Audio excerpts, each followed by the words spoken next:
Bali dikenal sebagai Pulau Dewata dan juga Pulau Seribu Pura. Mayoritas masyarakat Bali beragama Hindu yang mencerminkan kehidupan, ketuhanan, dan keagamaan masyarakat yang begitu kental dan sakral.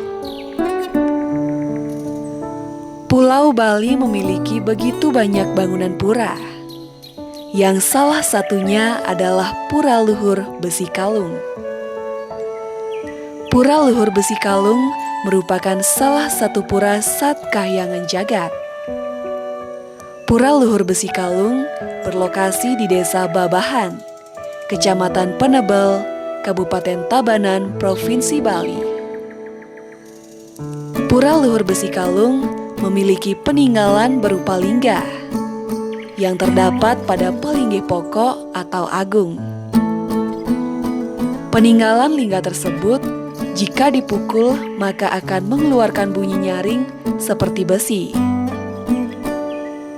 Lingga ini memiliki bentuk bulat panjang. Di bagian atas lingga dihiasi dengan lingkaran yang menyerupai kalung. Dengan adanya lingga yang dihiasi lingkaran menyerupai kalung tersebut, maka pura ini disebut Pura Luhur Besi Kalung. Kata besi kalung juga dihubungkan dengan kata pagar wesi, yang berarti berpagar besi melingkar. Om Swastiastu, Ampuro, Itiang selaku Mangku Gede Luhur Besi Kalung akan menceritakan sedikit ya masalah kewentanannya Pura Luhur Besi Kalung. Pura Luhur Besi Kalung sudah berdiri pada zaman kerajaan Resi Ugrasena. Nah, pada saat itu Resi Ugrasena itu dia datang ke Bali Utara, khususnya ke sini ke Luhur Besi Kalung. Ya, di Luhur Besi Kalung dia ketemu dengan Resi Mahapita. Pada saat itu Resi Mahapita itu dia melakukan persemedian di sini di Pura Luhur Besi Kalung. Kemudian Resi Mahapita itu tempat tinggalnya dia adalah di Langkiang Sidem ya. Ada Langkiang Sidem di sana di sebelah timur Pura Besi Kalung. Di sini tempat beliau semedi. Nah, pada saat itu ketemu dengan Resi Ugrasena di sini. Jadi Resi Ugrasena di sini beliau memerintahkan Resi Mahapita untuk melanjutkan. Pada saat itu Resi Ugrasena ketemu dengan Resi Mahapita di sini. Resi Ugrasena itu memerintahkan agar beliaulah melanjutkan. Kemudian Resi Ugrasena itu karena beliau sudah menugaskan pada Resi Mahapita untuk memelihara pura ini ya, sebagai pendirinya beliau di sini. Akhirnya Resi Ugrasena itu melanjutkan perjalanannya dia ke Bali Utara. Nah, di Bali Utara itu dia jenak di Pura Pucak Sangayang ya. Pucak Sangayang dia di sana juga melakukan persemedian. Nah, itu perjalanan Resi Ugrasena. Kemudian pura ini, Pura Luhur Besi Kalung di sini, inilah yang berdiri pada abad 817 Masehi. Dia berdiri pada saat itu ya. Jadi yang mendirikan adalah Resi Mahapita. Karena pada saat itu beliau itu bersemedi, mungkin beliau sudah dapat anugerah dari Yang Kuasa ya untuk mendirikan pura ini pada saat itu pada abad 817 Masehi sampai abad 915 Masehi pada saat itu. Nah, kemudian Pura Luhur Besi Kalung ini di sini adalah pura, inilah pokok, ini pokok, dan banyak pengabihnya di sini, yaitu pelinggih-pelinggihnya di sini banyak sekali. Kurang lebih kalau tidak salah ada 35 pengabih ya. Ada pura Puseh dalam itu ada Balai Agung, ada Pura Batur, Bangbang, Beji Kangin, Beji Pinggit Saran Kangin, Beji Saran Kau. Ini ada Pesimpangan Bukit Pun yang ada di Meru ini. Banyak sekali pengabihnya di sini, kurang lebih 35 pelinggih yang ada di sini. Keunikan Pura Luhur Besi Kalung dapat dilihat dari anugerah atau kaswecanan Ide Betara yang berstana atau melinggih di pura ini. Banyak masyarakat yang memohon dan melakukan persembahyangan yang telah terwujud keinginannya.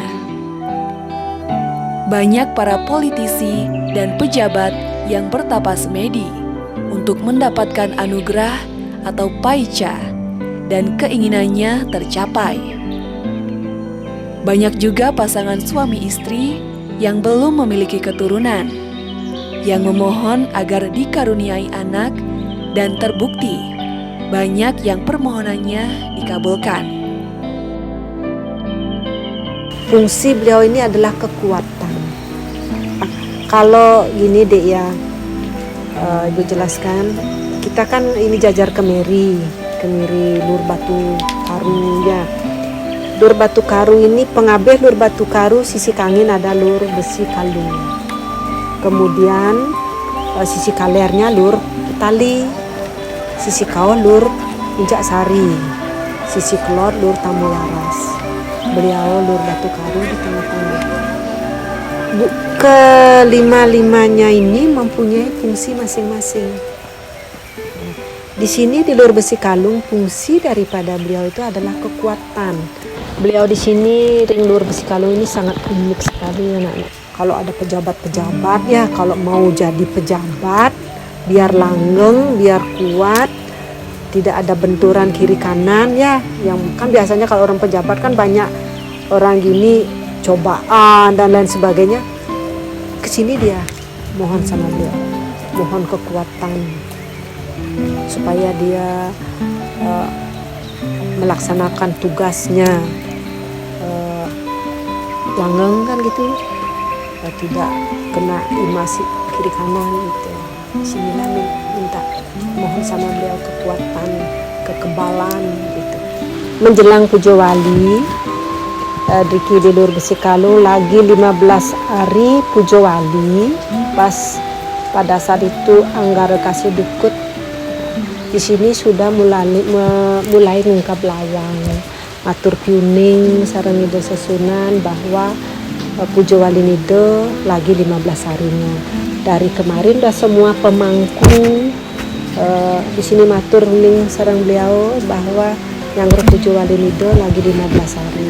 Terus berjalannya waktu, Saraswati ya, Saraswati melakukan persembahyangan bersama di sini. Masyarakat 5 Banjar itu semua ke pura sembahyang, pemangku juga semua melakukan persembahyangan. Mulailah sudah melakukan kegiatan untuk menjelang Pujo Wali nido ring Budo Klion Sinto, yaitu Budo Klion Pagaresi. Ya sekian yang dapat yang ceritakan. Sebagai akhir kata, Ibu ucapkan Prana Santi, Om Santi Santi Santi.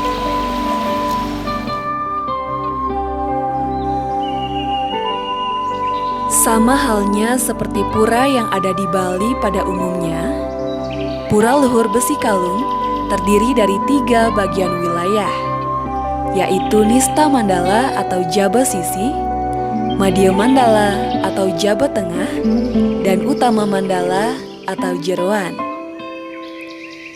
Adapun palinggih yang terdapat di Pura Luhur Besi Kalung adalah Palinggih Agung Linggih Betara Luhur Besi Kalung. Palinggih Agung Linggih Betara Luhur Besi Kalung memiliki fungsi sebagai tempat berstananya Betara Siwa pada saat dilaksanakan upacara piodalan. Sang Hyang Siwa Paramesti Guru dipuja untuk keselamatan umat sebagai pertahanan atau benteng keamanan jagat. Mengapa disebut Sang Hyang Paramesti Guru? Karena upacaranya dilaksanakan dari hari Saraswati sampai Pagar Wesi, yang merupakan hari turunnya Paramesti Guru. Palinggih Betara Mertasari. Palinggih Betara Mertasari secara spiritual memiliki fungsi sebagai pelinggih pengabeh atau pelinggih pendukung pelinggih agung yang memberikan dukungan serta memberikan anugerah kehidupan. Palinggih Ratu Nyoman Tangkep Langit. Palinggih Ratu Nyoman Tangkep Langit secara spiritual memiliki fungsi sebagai pengabeh palinggih agung. Palinggih yang berkuasa mengatur dan mengawasi segala sesuatu jalannya upacara atau piodalan. Palinggih Taksu Agung. Palinggih Taksu Agung secara spiritual memiliki fungsi sebagai tempat memberikan tuntunan kepada umatnya agar senantiasa diberikan bimbingan ketika sedang mengerjakan sesuatu, atau yang biasa disebut dengan metaksu. Palinggih Manik Galih atau Rambut Sedana. Palinggih Manik Galih atau Rambut Sedana secara spiritual memiliki fungsi sebagai tempat para pedagang memohon tuntunan agar dagangannya lancar dan laris dan dimudahkan rezekinya. Palinggih Ratu Sedana. Palinggih Ratu Sedana secara spiritual memiliki fungsi sebagai tempat memohon kesejahteraan terkait subak atau pengusaha di bidang pertanian. Palinggih Ratu Taman Sari. Palinggih Ratu Taman Sari secara spiritual memiliki fungsi sebagai tempat memohon keselamatan bagi yang meminta penyucian, bagi yang ingin melaksanakan piodalan. Palinggih Sang Hyang Meling. Palinggih Sang Hyang Meling secara spiritual memiliki fungsi sebagai tempat pemujaan Ida Betara Sang Hyang Meling sebagai Ida Betara yang Maha Tahu. Palinggih Betara Hyang Ning dalam Kahyangan. Palinggih Betara Hyang Ning dalam Kahyangan secara spiritual memiliki fungsi sebagai tempat Tri Kahyangan Pura yang berada di Desa Babahan. Palinggih Ratu Nyoman Sakti. Kegunaan Palinggih Ratu Nyoman Sakti secara spiritual sebagai pelinggih penjaga atau pengaman sebelum menuju ke Utama Mandala atau Jeroan. Keberadaan Pura Luhur Besi Kalung dengan kesakralan dan keunikannya sudah sewajibnya untuk dijaga dan dilestarikan agar dapat selalu dikunjungi oleh masyarakat luas, khususnya masyarakat Hindu di Bali.